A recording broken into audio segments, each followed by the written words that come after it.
Bismillahirrahmanirrahim. Assalamualaikum warahmatullahi wabarakatuh. Selamat bertemu lagi di mata kuliah pengantar sistem informasi. Kali ini kita sudah sampai di pertemuan ke-12. Untuk perkuliahan tinggal insya Allah 3 minggu lagi ya, 13, 14, 15. Minggu ke-16 sudah UAS. Kurang lebih jadwal UAS mulai 4 Januari 2021. Oke, jadi tolong dipersiapkan ya untuk materi-materinya. Sekali lagi, materi yang saya sampaikan di video atau yang saya sampaikan di slide itu hanya membantu pemahaman saja ya, jadi mempersingkat.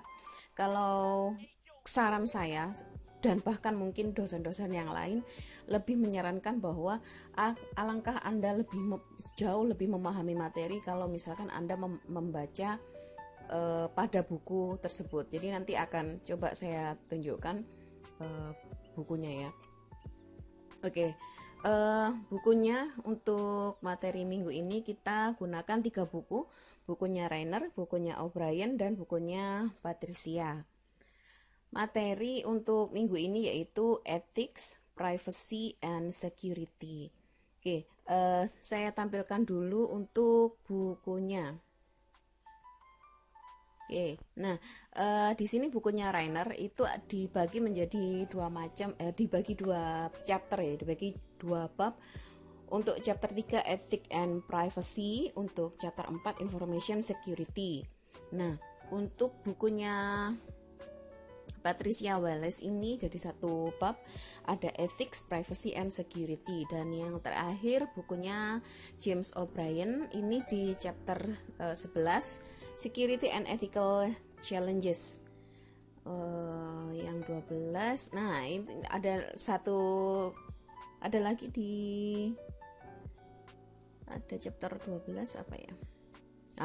Chapter 12 Security Management of Information Technology, sama kayak bukunya Rainer ya, dijadikan 2 bab. Oke, kita kembali ke slide ya. Sekali lagi slide ini lebih memperingkas ya, jadi mempercepat. Kalau Anda pengen lebih dalam memahami, silahkan dibaca dari ketiga buku yang saya tunjukkan tadi. Oh ya, mungkin sempat tanya covernya yang seperti apa. Kalau untuk yang James O'Brien ini covernya seperti ini. Introduction to Information System. Untuk yang Patricia Wallace ini kita coba lihat. Ini untuk yang bukunya Patricia Wallace.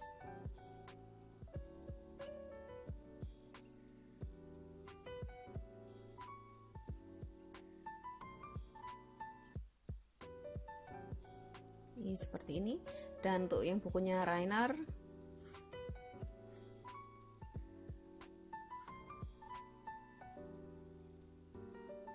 seperti ini bukunya. Ini untuk yang edisi kelima. Jadi ada bukunya Rainer itu yang edisi ketiga. Kita pakai yang edisi yang kelima. Kita kembali ke slide ya. Oke. Jadi materi yang saya sampaikan di sini ini yang ada kaitannya dengan IT ya. Kalau di buku-buku nanti pasti di di preambulnya atau di pembukaannya pasti dihubungkan dengan yang secara umum. Jadi misalkan etika, privacy, dan security ini lebih ke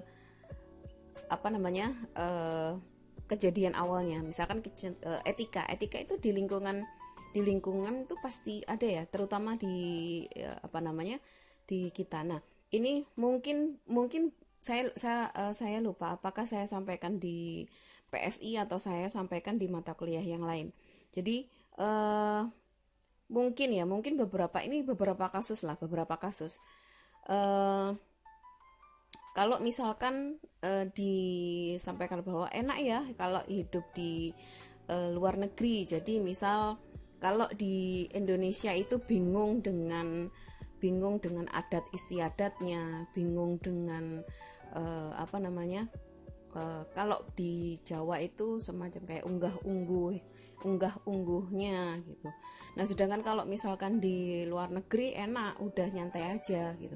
Nah, tapi kita perhatikan bahwa di dunia IT itu ethics itu dibutuhkan. Uh, contoh yang paling sering disampaikan itu misal seperti ini. Ini kita bahas dulu sebelum di fokus ke IT ya. Kita bahas di di umum dulu. Jadi misal selama ini kayak gini. Kalau di Indonesia itu kalau masih mempertahankan senioritas junioritas gitu. Oke, terus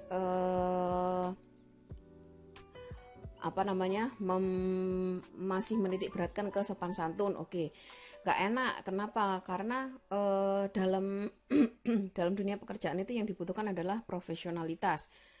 Oke.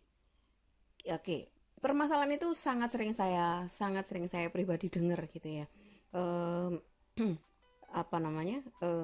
Misal kalau di Indonesia itu, saya ngomong di lingkungan kerja saya terutama ya. Kalau di Indonesia ribet dengan misal julukan Mas, Mbak, Pak, bla bla bla gitu. Kalau di luar negeri, kalau di Amerika, di Inggris itu udah sebut nama aja gitu. Oke. Terus, nah permasalahannya adalah, di luar negeri itu, mau kita ngomong di Asia yang paling teknologinya canggih, Jepang, Korea gitu. Nah, kalau misalkan kita ngomong di Eropa, di benua Amerika, di manapun lah negara yang maju, yang mereka titik beratkan, yang mereka fokuskan memang profesionalitas, benar. Dan yang perlu digarisbawahi adalah kemampuan. Nah, pertanyaannya, yang mempermasalahkan contoh saya di awal tadi adalah,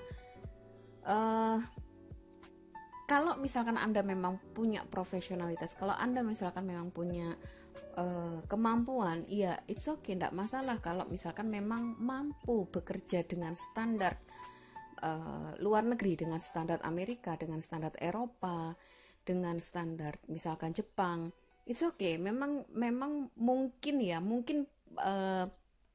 anggapan kita selama ini mereka tidak memahami masalah adat istiadat, kesopanan. Nah, itu yang mungkin secara umum yang kita lihat ya.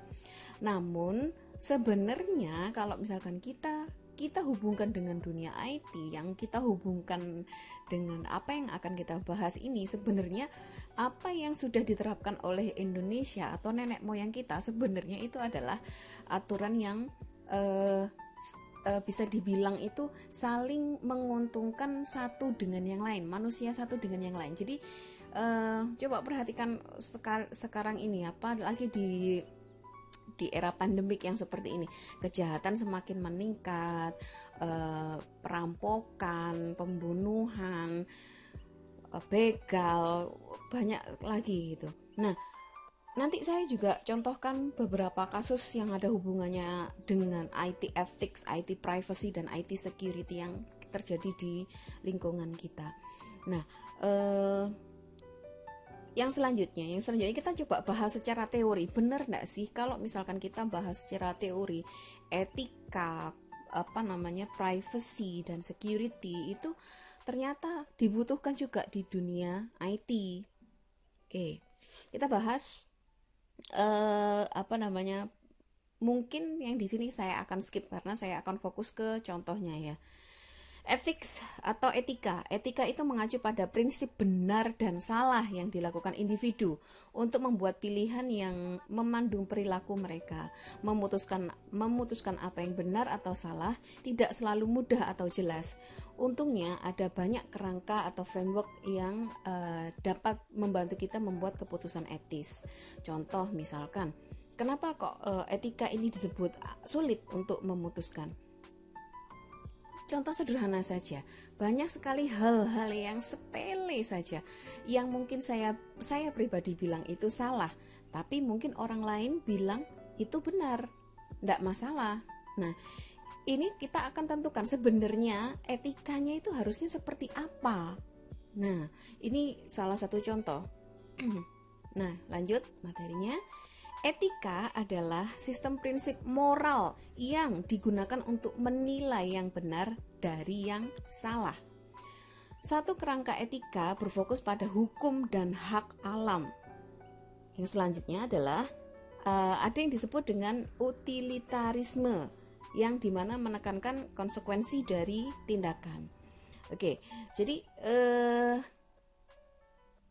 intinya jadi contoh sederhana saja, contoh sederhana yang saya yakin Anda kemungkinan juga sering pernah lihat, yang lagi heboh di lingkungan saya adalah parkir mobil. Menurut mereka parkir mobil di depan rumah mereka sendiri benar. Kenapa? Karena mereka parkir di depan rumah mereka sendiri. Tapi kalau misalkan kita ngomong masalah ethics,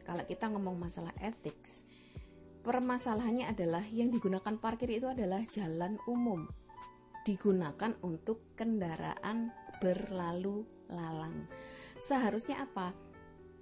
Di rumah itu ada carport. Carport itu fungsinya apa? Ya memang digunakan untuk meletakkan mobil. Bagaimana kalau misalkan mobilnya lebih dari satu? Nah, permasalahannya adalah sebelum memutuskan untuk membeli mobil yang kedua, ketiga, dan seterusnya, perhatikan juga apakah di rumah itu sudah siap tempat parkirnya. Kalau misalkan kita punya prinsip, ya udah parkir aja di luar. Kasusnya silahkan lihat di sekitar kita. Bagaimana jalan itu, apakah nyaman untuk dilewati orang lain atau seperti apa? Itu etika di lingkungan. Kita coba mulai di IT yang ada hubungannya dengan teknologi informasi. Nah yang selanjutnya adalah etika informasi, berfokus pada penyimpanan dan transmisi data digital dan mengangkat masalah etika dan hukum. Meskipun sebagian besar negara melindungi kekayaan IP digital itu sangat sulit dilindungi, dan banyak perusahaan menggunakan teknologi manajemen hak digital untuk melindungi aset mereka. Plagiarisme juga menjadi sangat sulit untuk dicegah karena TIK, meskipun juga lebih mudah dideteksi dengan alat pencegahan originalitas. Saya coba jelaskan yang ada hubungannya dengan parkir mobil tadi. Kalau diterapkan di dunia IT kurang lebih sama. Jadi peletakan misalkan salah satunya adalah bagaimana kita meletakkan data kita di tempat yang tidak seharusnya adalah milik kita, sehingga banyak sekali permasalahan. Kalau misalkan bisa jadi kalau itu data privacy, kalau misalkan saya hubungkan dengan mobil tadi, kalau misalkan secara tidak sengaja, nah ini juga pernah kasus ya, kalau secara tidak sengaja ada yang entah itu akhirnya melukai mobil, atau entah itu ada kecelakaan yang tidak sengaja gitu. Permasalahannya adalah kita tidak akan bisa menuntut orang yang berbuat salah tersebut untuk memperbaiki kesalahan. Sama juga seperti halnya saat kita meletakkan data privasi kita di tempat yang tidak seharusnya. Nah, akhirnya apa? Akhirnya secara hukum kita tidak bisa menuntut kalau misalkan mereka merugikan kita. Karena apa? Karena kesalahan kita. Karena kesalahan kita memposisikan dan memberikan data yang sebebas-bebasnya, karena kita tidak memahami kalau misalkan hal tersebut bisa merugikan diri kita sendiri. Nanti kita akan bahas di masalah security ya, masalah security. Di etik ini kita bahas masalah etik dulu, etika. Nah, yang selanjutnya contoh lagi. Ini yang ada hubungannya juga dengan saya yakin juga kalau saya contohkan kalian pasti akan manggut-manggut juga. Ada yang namanya plagiarisme. Plagiarisme itu adalah mencontek hasil karya orang lain. Atau bahkan ada lagi kalau di Indonesia itu adalah auto atau self plagiarisme. Jadi dia mencontoh karyanya sendiri. Nah, saya kurang paham untuk yang auto atau self plagiarisme. Ini hanya terjadi di Indonesia. Jadi saya pribadi tidak boleh mencontoh karya saya sebelumnya. Nah, yang seharusnya adalah lebih ke mensitasi atau menggunakan bahasa yang lain. Kalau misalkan bahasanya sama, saya mengambil dari penelitian saya terdahulu, itu tetap tidak boleh. Nah, yang sering adalah bahkan saya pernah dicurhati sama teman sendiri bahwa dia sudah mempublikasikan hasil karyanya, original hasil karyanya sendiri, dan oleh orang lain kebetulan orang tersebut itu juga kita tahulah, tapi kalau misalkan ngomong kenal enggak terlalu kenal baik. Nah, orang tersebut mengambil bisa dibilang mengambil gitu. Kalau misalkan tinggal diganti beberapa persen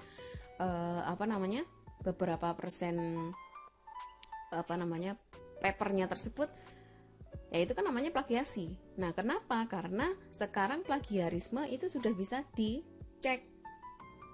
Ada software namanya Authenticate, ada software namanya apa ya? Saya lupa. Jadi sebelum atau sesudah publikasi tersebut itu dipublish, jadi ada beberapa yang sebelum dipublish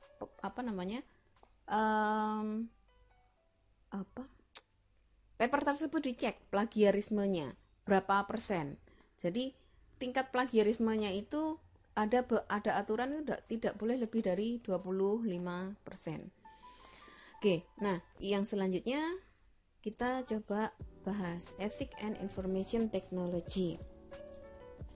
Semua karyawan memiliki, nah ini kita hubungkan dengan dunia kerja ya.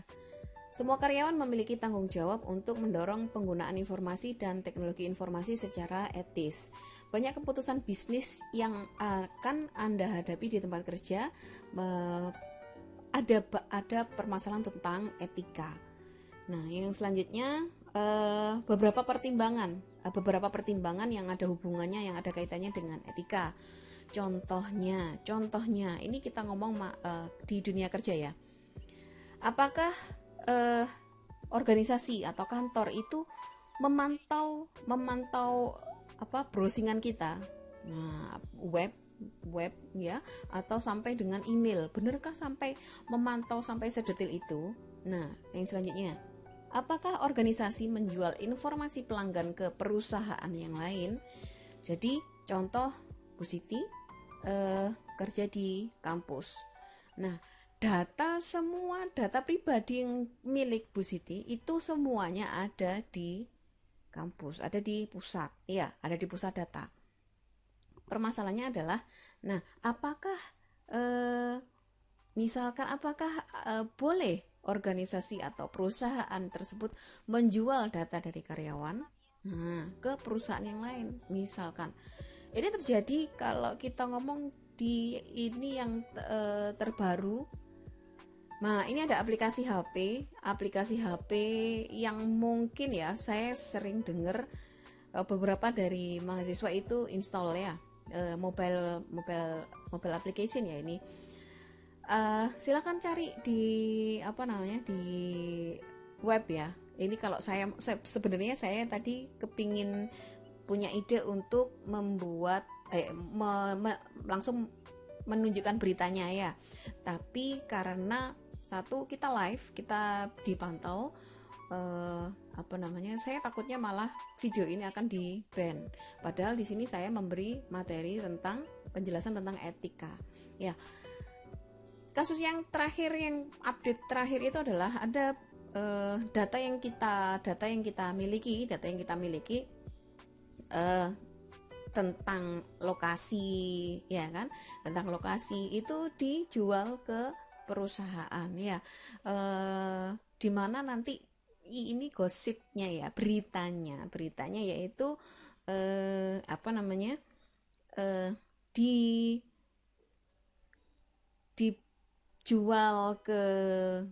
dijual ke perusahaan lain, dimana untuk memantau keberadaan salah satu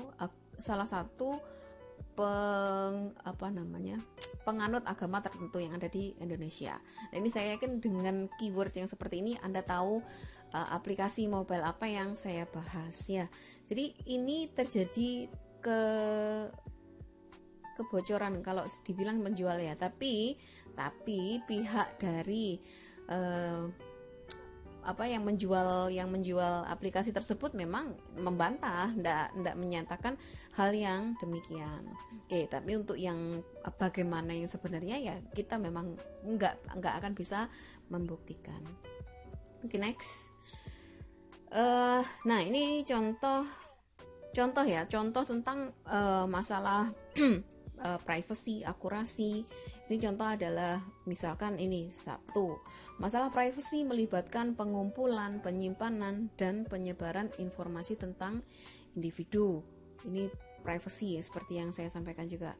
Etik, privacy, security itu satu kesatuan. Oke, yang selanjutnya masalah akurasi melibatkan keaslian, kebenaran informasi yang dikumpulkan dan diproses. Masalah properti yang melibatkan tentang kepemilikan dan nilai informasi. Yang keempat adalah masalah accessibility, berkisar pada siapa seharusnya memiliki akses ke informasi dan apakah ada biaya yang harus dibayar untuk akses ini. Nah, untuk yang poin keempat ini sebenarnya kita sudah bisa tangani secara teknis, accessibility, login ya.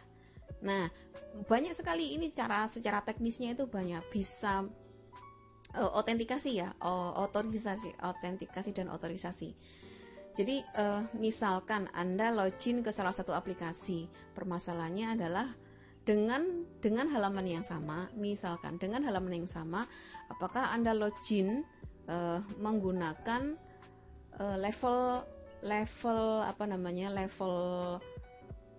level user yang sebagai apa? Nah, contohnya user biasa. Nah, kalau misalkan user biasa, apa saja yang bisa diakses oleh user tersebut?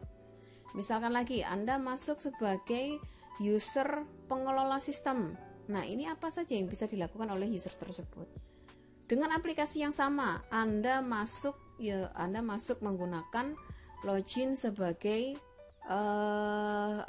manajer misalkan. Kira-kira sama enggak yang dibuka antara user biasa, user pengelola sistem, user manager? Di aplikasi yang sama, 3 user ini masuk menggunakan masing-masing levelnya ini, apakah sama? Interface yang mereka dapatkan itu apakah sama? Next. Nah, yang selanjutnya adalah ini salah satu contoh kita membahas tentang ethics, privacy, security. Ini apa saja sih yang berhubungan dengan hal yang kita bahas ini? Ada yang individual, ada yang health, ada employment, privacy, ada crime, ada working condition. Nah, oke, next. Hati-hati ya, sekali lagi. Permasalahan ethics, privacy, security mungkin kalau kita membahas di perusahaan, di organisasi, di kantor, itu mungkin sudah ditangani, mungkin sudah dihandle. Masalah etika sudah bisa dihandle, masalah privacy, masalah security itu secara teknis bisa dihandle. Permasalahannya adalah bagaimana dengan permasalahan kita secara individu. Kalau misalkan saya pribadi, saya di kantor, saya ada perlindungan hukum, data-data saya dilindungi oleh hukum. Tidak akan boleh bisa tersebar dari data kantor. Permasalahannya, apakah saya tidak juga memberikan informasi pribadi ke tempat lain? Nah, itu kan permasalahan individu, sudah di luar dari institusi, sudah di luar dari organisasi. Hati-hati juga. Nah, ini kasus contoh ada yang hubungannya dengan etika, privacy, security. Ini pernah beberapa waktu yang lalu atau sampai sekarang ya, silakan googling lagi, coba di cross check apakah masih ini pinjaman online. Nah, ini pinjaman online itu kan seluruh datanya kita itu kan kita sebar, kita berikan ke pinjol tersebut semua data kita. Permasalahannya adalah Anda mungkin beberapa dari peminjam tersebut tidak memahami bahwa data yang kita berikan itu adalah data-data yang penting. Nah, lagi kalau misalkan hati-hati juga dengan nama ibu kandung kalian.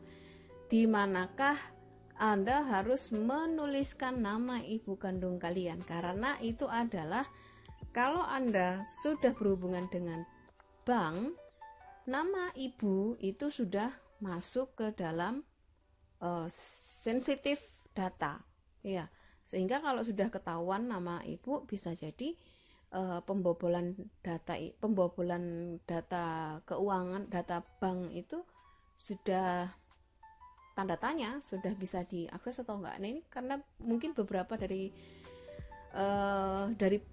pinjol itu sudah mendapatkan data-data sensitif sehingga akses untuk masuk ke data pribadi kita untuk seolah-olah mereka mengatasnamakan dari bank ABC, dia meminta klarifikasi ini sehingga yang pernah kita dengar kasusnya adalah uangnya hilang. Karena apa? Saya enggak ngangkat ini, saya cuma beli gini bla bla bla bla, akhirnya uangnya hilang. Oke. Ada lagi juga mungkin kasus ini etika ya, kita bahas tentang etika juga, etika privacy, nanti kita coba, semoga sampai ke sana dan ingat. Oke, prinsip etika untuk membantu mengevaluasi potensi bahaya atau risiko penggunaan teknologi yang baru. Ada proporsionalitas, ada penjelasan dan persetujuan, ada keadilan, ada risiko yang diminimalkan. Proporsionalitas itu adalah kebaikan yang dicapai oleh teknologi harus lebih besar daripada kerugian atau risikonya. Selain itu tidak boleh ada alternatif yang mencapai manfaat yang sama atau sebanding dengan bahaya atau risiko yang lebih sedikit. Nah, selanjutnya adalah penjelasan dan persetujuan. Term and condition ya. Mereka yang terpengaruh oleh teknologi harus memahami dan menerima risikonya. Ini hati-hati ya. Kalau kalian sudah yang ada hubungannya dengan accept term and condition ini hati-hati, tolong dibaca ya. Kecuali kalau misalkan Anda merasa wah ini resikonya ringan, ini kayaknya nggak ada hubungannya dengan bla bla bla bla bla bla. Ini oke lah kalau misalkan nggak dibaca langsung dicentang gitu aja. Tapi harapan saya hati-hati dengan term and condition. Silahkan Anda coba dicek lagi, dibaca lagi. Keadilan. Manfaat dan beban teknologi harus didistribusikan secara adil. Mereka yang mendapat manfaat harus menanggung bagian risiko yang adil dan mereka tidak dapat mendapat manfaat yang seharusnya. Oke, next. Risiko yang diminimalkan. Nah, bahkan jika dinilai dapat diterima oleh yang pedoman-pedoman sebelumnya, teknologi harus diterapkan untuk menghindari semua resiko yang tidak perlu. Nah, ini sekarang kita sudah membahas tentang privacy. Oke. Secara umum, privacy adalah hak untuk dibiarkan sendiri dan bebas dari gangguan pribadi yang tidak masuk akal. Privacy informasi adalah hak untuk menentukan kapan, sejauh mana informasi tentang Anda dapat dikumpulkan dan atau dikomunikasikan kepada orang lain. Hak privasi berlaku untuk individu, kelompok, dan institusi.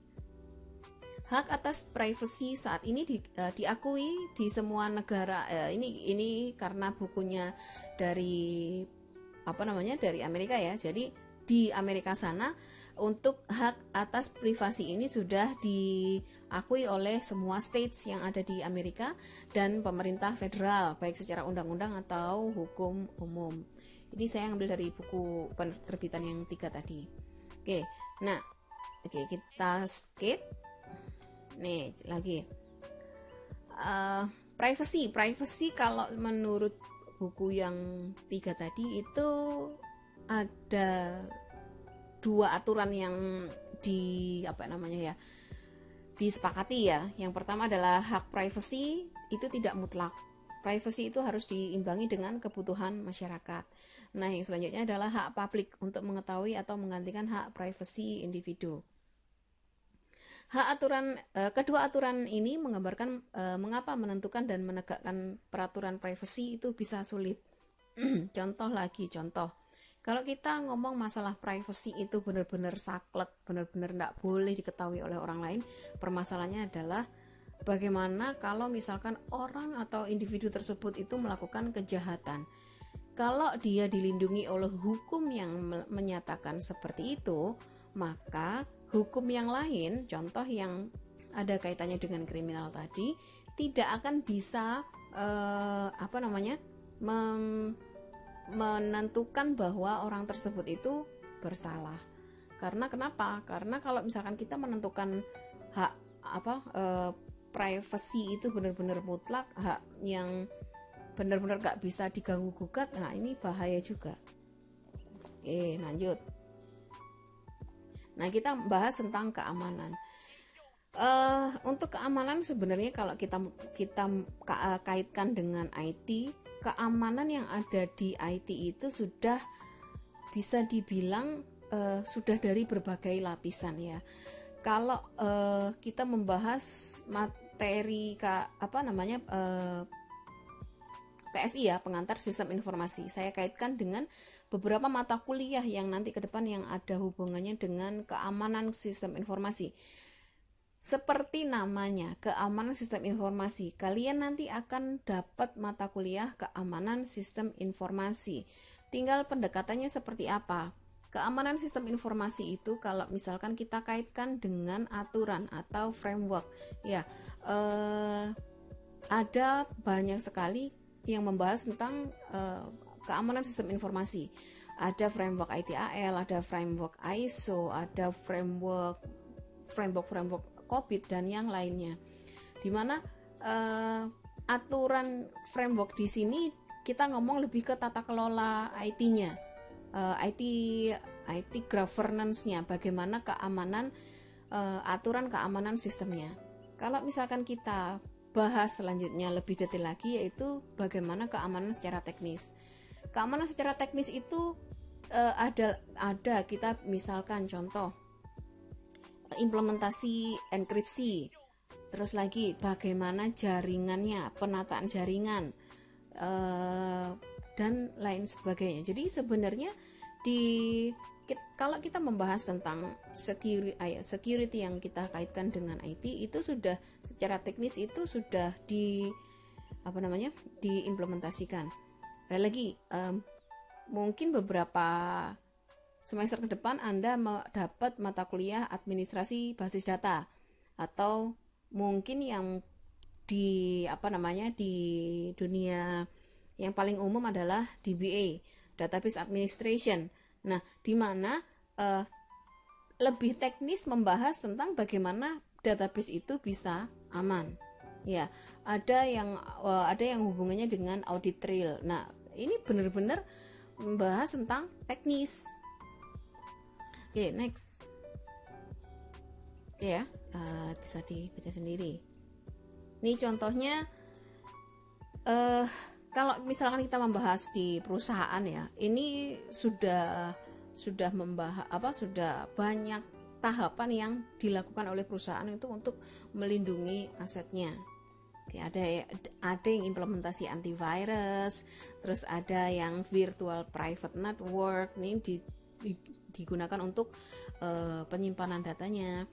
Ada lagi intrusion detection system, ada data backup, ada annual security plan testing, ada security plan compliance audit, ada biometrics, dan mungkin banyak lagi contoh-contoh yang lain. Oke, next. Nah, ini contoh taktis ini, peretasan umum yang menyerang perusahaan melalui internet dan jaringan lain. Ini yang mungkin sering kalian dengar ya, bahaya-bahayanya. Ada ini zaman saya waktu kuliah dulu, Trojan. Wah, ini virus Trojan ini zaman saya kuliah ini lagi heboh-hebohnya. Kalau yang sekarang ini eh, mungkin tidak terlalu terdengar, tapi waktu saya kuliah dulu ini Trojan ini sangat-sangat apa namanya, heboh ya. Terus ada eh, apalagi ini password cracker. Nah, ini ada zaman dulu itu ada klik BCA kalau nggak salah. Tapi di apa namanya, di retas itu pakai klik BCA. Jadi kalau misalkan kita salah nulis, memang URL-nya tampilannya sama. Yang diambil adalah username password. Nah, itu dia sudah dapat data. Nah, ada lagi banyak lagi yang lain, buffer overflow, logic bombs, dan lain sebagainya. Oke, next. Nah, ini lagi contoh tindakan keamanan penting yang merupakan bagian dari manajemen keamanan sistem informasi. Ini kita bisa menggunakan seperti yang tadi saya sampaikan, ada encryption, ada access control, privacy tadi ya, ada proxy, agent system, autentikasi, apa namanya, ini seharusnya security software tools, dan selanjutnya. Oke, next. Nih, secara aplikatif ya, secara IT itu metode keamanan yang metode toleransi kesalahan dalam sistem informasi yang berbasis komputer. Contohnya kalau misalkan kita membahas layer itu lebih ke apa namanya, lapisan application ya, aplikasi, systems itu lebih ke apa namanya, proses yang berjalan, ada databases, ada network, processes, files, sama prosesor. Threat itu ancaman, ancamannya apa? Ada, kalau misalkan kita membahas tentang application itu ancamannya mungkin ada lingkungan, ada hardware dan software faults. Itu contoh kalau misalkan kita membahas tentang aplikasi. Jadi ancamannya apa? Kurang lebih seperti itu. Dan seterusnya. Oke. Manusia sangat menghargai produktivitas dan mungkin mengabaikan keamanan jika hal itu mengganggu. Taktik rekayasa sosial memanfaatkan kecenderungan perilaku manusia untuk memanipulasi orang agar mengungkapkan informasi sensitif atau melewati tindakan pengamanan. Pelatihan kesadaran keamanan dan hubungan antara keamanan, etika, dan privasi dapat membantu melawan kecenderungan ini.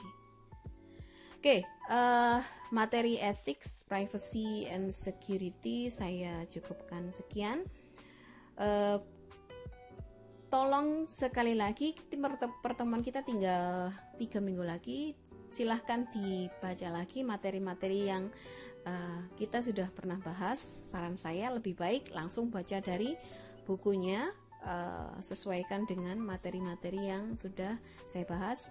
Minggu ke-16 atau awal bulan Januari, mulai dari 4 Januari sampai 2 minggu ke selanjutnya, itu adalah jadwal UAS, sehingga Anda masih ada waktu sekitar 3 sampai 4 minggu, 1 bulan untuk menyiapkan UAS semester ini. Semoga sukses untuk semuanya. Semoga sehat juga untuk semuanya. Selamat pagi. Assalamualaikum warahmatullahi wabarakatuh.